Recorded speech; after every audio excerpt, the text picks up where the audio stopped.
Hello बच्चों, welcome to your study guide. I hope आप लोग बहुत अच्छे होंगे और बहुत अच्छे से तैयारियां चल रही होगी। एक्चुअली अभी लास्ट टाइम चल रहा है पेपर का, 20 डेज रह गए हैं बस। साइंस का पेपर की बात की जाएगा यूपी बोर्ड की, तो इसमें बच्चों को बहुत सारी कन्फ्यूजन रहती है कि अब भौतिकी विज्ञान है, सिलेबस बहुत वास्ट है, बच्चे सोचते हैं क्या पढ़ें। तो इन सब चीज़ों से ना आपको निकलने के लिए हम एक रास्ता ढूंढे। हम मात्र 5 मिनट की वीडियो बनाएंगे, पाँच मिनट का वीडियो जो होगा उसमें के 5 मार्क्स आएंगे। 5 मिनट आपको ध्यान देना है और 5 मार्क्स आपको अर्न करने हैं। तो चलिए स्टार्ट करते हैं हम लोग का ये आपका विद्युत धारा चैप्टर का। ये काफी इंपॉर्टेंट नियम है जो काफी हर साल मतलब पेपर में आपको दिख जाएगा। एक है आपका किरचॉफ्स का नियम। किरचॉफ्स ने दो नियम दिए एक्चुअल में। एक आपका था जिसको हम लोग बोलते हैं संधि का नियम। तो संधि का नियम क्या कहता है ना, जैसे आप रेलवे स्टेशन पे भी गए होंगे कभी, वहां पे जंक्शन होता है। तो जंक्शन पे क्या होता है, अलग अलग जगह से अलग अलग ट्रेनें आती है और वहां पे क्या करती है, मीट करती है। सेम ऐसे ही यहाँ पे आप सोचो कि ये एक जंक्शन है, मतलब एक संधि है विद्युत धारा की। इसमें आपका अलग अलग जगह से ना विद्युत धारा आ रही है। जैसे इधर मान लो विद्युत धारा आ रही है I1, इसमें विद्युत धारा बाहर जा रही है I2। ऐसे आप रिलेट कर सकते हो, ये आने वाली धारा है I3, ये जाने वाली I4, ऐसे ही जाने वाला I5। तो इन सब धाराओं का जो मान होगा ना वो क्या होगा, शून्य के बराबर होगा। तो प्रथम नियम ये कहता है कि किसी विद्युत परिपथ में किसी भी संधि पर जोड़ पर मिलने वाले समस्त धाराओं का योग कितना होता है, शून्य। तो देखो हम योग का सिंबल डालेंगे ऐसे, ये योग होता है, इसको दिखाने का तरीका होता है योग। और किसका हम योग कर रहे हैं, विद्युत धारा का ना, तो यहाँ पे आई लिखेंगे। और इक्वल टू सबका योग कितना होना चाहिए, शून्य के बराबर। तो देखो इसमें आप कर सकते हो दो काम। एक तो जाने वाली धारा को मान लो आप, इसका साइन मान लो माइनस से, और आने वाली को अगर मान लो प्लस से, आने वाली धारा प्लस साइन से। तो देखो जाने वाली कौन कौन सी है, माइनस से मान रखे हैं, I2 जा रही है और इधर आपकी जाने वाली I5 है। तो इसे हम लिखेंगे I2 प्लस I5। और आने वाली कौन कौन सी है, सॉरी माइनस इसमें करेंगे, और आने वाली कौन कौन सी है, I3 I1, इन सबको प्लस के साथ साइन के साथ ऐड करेंगे। I1 आने वाली, फिर से आपका आने वाली हो जाएगा I3 प्लस में इन धाराओं को जोड़ देंगे। इन सबका मान कितना होगा, शून्य के बराबर होगा। ठीक है, यानी इसमें ये भी बोल सकते हैं हम लोग कि आने वाली धारा का मान जो होता है, यानी हम बोल सकते हैं कि I2 जो है और I5 और I4 क्या है, जाने वाली धारा है। तो इन सब का साइन क्या लिख रखे हैं, माइनस। माइनस में I2 I5 और I4, इन सबको एक जगह आप लिखो, I2 I4 I5, ये हो गई आपकी जाने वाली। और आने वाली कौन कौन सी हो रही है धारा, ये आने वाली धारा हो रही है आपका I1 और I3, ये दोनों इक्वल होंगे। बस यही होता है, बिल्कुल सिंपल है। किसका नियम, किरचॉफ्स का प्रथम नियम। कुछ नहीं है, जितना आ रहा है ना उतना जाने वाले के बराबर होगा, बस उन्हीं का सम जो होता है। एक द्वितीय नियम है जिसका नाम है पास का नियम। इसमें क्या बोला, मतलब किरचॉफ्स ने कि कोई भी बंद पास। अब आप बोलोगे पास क्या होता है, तो देखो पास ज्यादातर पेपर में जो आते हैं ना इस टाइप के आते हैं। ये है प्रतिरोध और एक इसका पास कंप्लीट हुआ, इसमें सेल लगाया गया है, विद्युत सेल। इसका प्रतिरोध का आप R1 मानो, इसकी EMF को, विद्युत वाहक बल को आप E1 मानो, इसका विद्युत वाहक बल को E2 मानो, और इन सबको ले जाके कोई प्रतिरोध से जोड़ दो। आपने इसमें पास के अलग अलग ना पार्ट होते हैं, जैसे ये लाइन हो गई अलग, ये वाली लाइन हो गई अलग, और ये वाली लाइन हो गई अलग। इस सब में ना हम धारा का मान निकाल सकते हैं, विद्युत धारा का मान। आप सबको पता होगा कि विद्युत धारा को हम लोग किससे डिनोट करते हैं, I से। विद्युत धारा को I से डिनोट करते हैं, I सिंपल होता है। और प्रतिरोध के लिए क्या यूज करते हैं हम लोग, R। प्रतिरोध के लिए प्रतिरोध का सिंबल होता है R। और विद्युत वाहक बल का सिंबल कैसा होता है, ये हो गया विभव बल, जिसका सिंबल होता है विद्युत वाहक बल का E। ऐसे दिखा सकते हैं, ठीक है। अब इसमें आप कैलकुलेट कर सकते हो। इसमें बच्चों को ना काफी कंफ्यूजन होता है, क्योंकि इसके ऊपर पेपर में क्वेश्चन बहुत आते हैं, मतलब आए दिन पेपर में आते रहते हैं। यूपी बोर्ड का प्रीवियस ईयर का पेपर देखोगे ना तो उसमें 10 ईयर लगातार ऐसे क्वेश्चन पूछे गए हैं।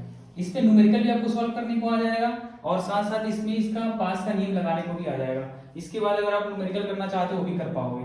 देखो इसके ना दो रूल आपको याद रखने हैं। चलने का रूल आपको याद रखना है, जैसे आप रोडवे पे चलते हो ना, वैसे ही आपको पास के अंदर चलना है। अब बोलोगे कैसे चलेंगे, तो इसमें ना आप दो तरीके से घूम सकते हो, एक घड़ी की दिशा में घूम सकते हो और एक घड़ी की उल्टी दिशा में।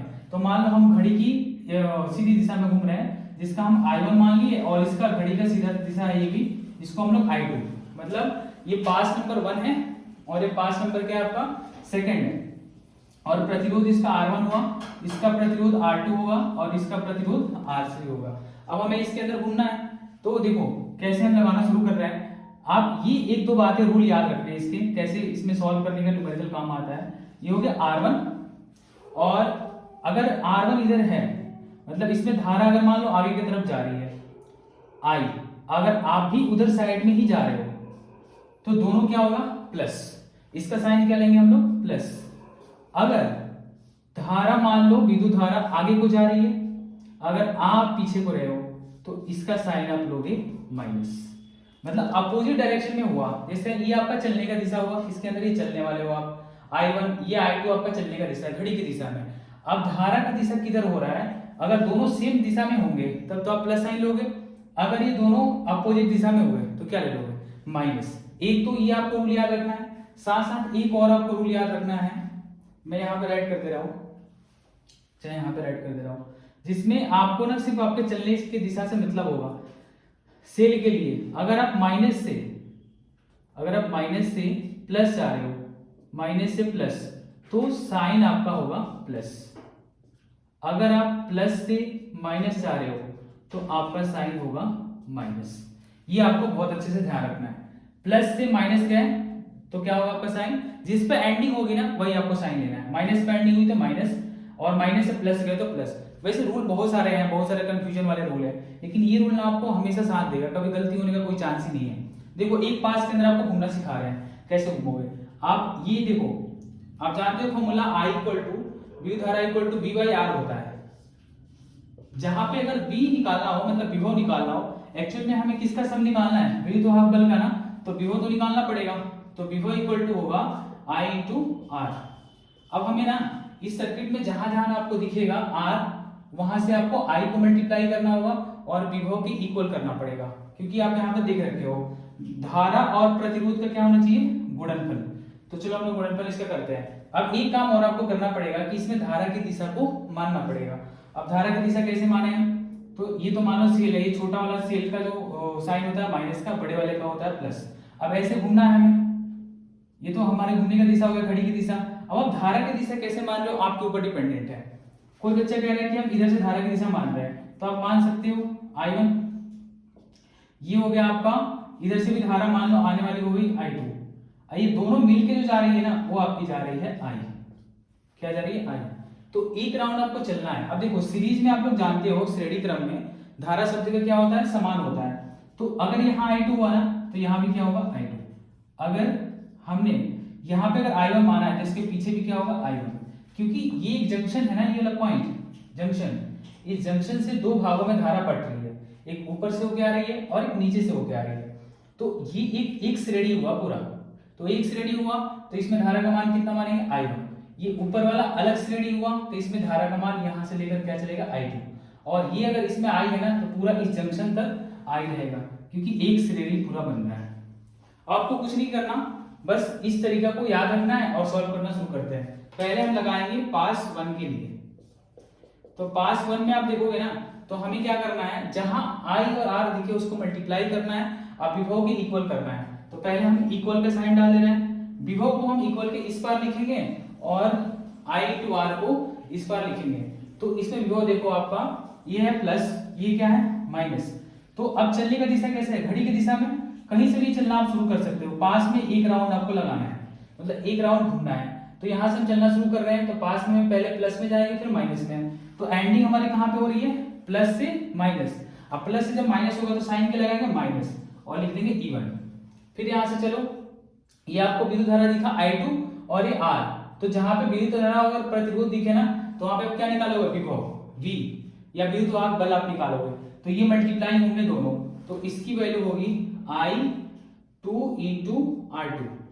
साइन क्या लगाएंगे, देखो चलने का दिशा जो है ना आपका, वो चलने का दिशा एक्चुअल में चलने का दिशा जो है वो कैसा है, आगे की तरफ है, और धारा कैसे आ रही है, पीछे की तरफ। तो दोनों क्या है, एक दूसरे का उल्टा है। यहाँ पे देख सकते हो आप, आगे चलने का दिशा है आपका और धारा पीछे आ रही है, तो यहाँ पे आपको साइन लगाना पड़ेगा माइनस, क्योंकि आपकी अगर धारा आगे जा रही है, आप पीछे चल रहे हो, तो साइन कर लेते हैं माइनस। बस ये ध्यान रखना है आपको। अगले वाले पॉइंट पे आ जाओ, ये इसका प्रतिरोध का हो गया। फिर अब यहाँ से चलते चलते यहाँ आएंगे इस वाले प्रतिरोध पे, R2 वाले पे। तो इसमें क्या करेंगे, I1 धारा आ रही है आगे की तरफ और आपके चलने का भी दिशा किधर है, आगे ही है। तो इन दोनों का फेस देखो, दोनों का फेस क्या है, सेम है। तो सेम है तो साइन क्या रहेगा, प्लस, और इसमें मल्टीप्लाई करेंगे I1 इंटू, ये हो जाएगा plus I1 into R2। Actual में ऊपर वाला R1 था, तो इसे आप R1 कर लोगे, और नीचे वाला क्या था, R2। अब यहाँ पे चलते चलते आए तो इस वाले प्रतिरोध के विभव के पास आए, तो देखो इसमें आपका साइन माइनस है, ये प्लस है। ये आपको ना धारा की दिशा से इसको कुछ लेना देना नहीं है, आपके चलने की दिशा से लेना देना है। तो आपके चलने की दिशा कैसी है, घड़ी की दिशा में। तो घड़ी की दिशा में कैसे चल रहे हो आप, यहाँ से आए ऐसे जा रहे हो ना, तो यहाँ से आओगे तो पहले माइनस में आओगे, फिर कहाँ आओगे, प्लस में। तो हम इसको इक्वल के इस साइड लिखेंगे, प्लस में E2। तो ये पूरे पास का हो गया। वैसे अभी फर्स्ट टाइम में तो काफी आपको हार्ड लगेगा, डिफिकल्ट लगेगा, लेकिन बहुत इजी है। एक राउंड बस घूमना है, अपने दिशा को, धारा की दिशा को ध्यान रखना है, और बैटरी की दिशा को, सेल की दिशा को, और फिर इसका एक पास का लिख देना है। अब हम 5 सेकंड के लिए लिख रहे हैं, तो 5 सेकंड में आप देखोगे ना, कहीं से भी चलना शुरू करो। कोई बच्चा कह रहा है यहाँ से चलें या यहाँ से चलें, कहीं से भी आप चल लो। जैसे मान लो हम यहाँ से चल रहे हैं, हमें एक राउंड बस लगानी है, जहां से चलेंगे वहां पे वापस फिर जाएंगे। तो यहाँ से चलना शुरू करेंगे तो यहाँ पे हमें प्रतिरोध दिखाई दे रहा है R3, और धारा कितनी दिखाई दे रही है, I। लेकिन हमारे चलने का दिशा जो है घड़ी की दिशा में है, तो हम ऐसे आ रहे हैं आगे, मतलब अपोजिट दिशा में आ रहे हैं, और I आपका किधर जा रहा है, आगे की तरफ। तो इन दोनों का साइन जो हम लगाएंगे ना, माइनस लगाएंगे, और I इंटू क्या हो जाएगा, R3। I इंटू R3 क्यों किए, क्योंकि विभव का मान क्या होता है, I इंटू R होता है। तो I और इसका प्रतिरोध जो है वही मल्टीप्लाई कर देंगे। फिर यहाँ से जब हम आएंगे तो यहाँ पे हमें इधर चलते टाइम यहाँ सेल दिखाई देगा। तो सेल में देखोगे ना, तो प्लस से कहाँ जा रहा है, माइनस। तो बीच में इक्वल डालोगे, प्लस से कहाँ गया, माइनस, तो साइन लगेगा माइनस का, और इसका वैल्यू जो है वो लिख देंगे E2। अब यहाँ पे जाएंगे, R2 आपको दिखाई दे रहा है, और ये चलने का आपका धारा का दिशा पीछे साइड है, आपके चलने का दिशा आगे, क्योंकि आप चल किधर रहे हो, घड़ी की दिशा में। तो ये हो गया आपका R2, और ये हो गया I। ये दोनों एक दूसरे का अपोजिट है, क्योंकि I पीछे की तरफ आ रही है, आप आगे की तरफ रहे हो। तो ये हो जाएगा माइनस में I1 इंटू R2। तो ये तो सिर्फ समझाने के लिए था, इस पे न्यूमेरिकल आएगा तब भी ऐसे ही करेंगे, बस वहां वैल्यू आपको पुट करना रहेगा। I2 का, R2 का, R1 का, सबका वैल्यू पुट करोगे, इक्वेशन जो 10th में बताए गए थे उस हिसाब से आपको सॉल्व करना है, बहुत इजी सॉल्व कर लोगे। तो कैसा लगेगा आप लोग को वीडियो, आप लोग देखो काफी अच्छे से, इसका स्क्रीनशॉट लेना है तो ले सकते हो। तो वीडियो आपको कैसा लगा, अगर वीडियो आपको पसंद आई तो आप लाइक कीजिए, सब्सक्राइब कीजिए, और बेल घंटी पे भी क्लिक कीजिए, और बच्चों को ज़्यादा से ज़्यादा शेयर कीजिए, क्योंकि ऐसा कंटेंट ना आपको यूट्यूब पे कहीं भी नहीं मिलेगा कि 5 मिनट में, 10 मिनट में एकदम 5 मार्क्स आ जाए, और आपको काफ़ी कंफ्यूजन भी चल रहा है। अगर मेहनत पसंद आ रहा है तो कृपया आप शेयर कीजिए। Thank you.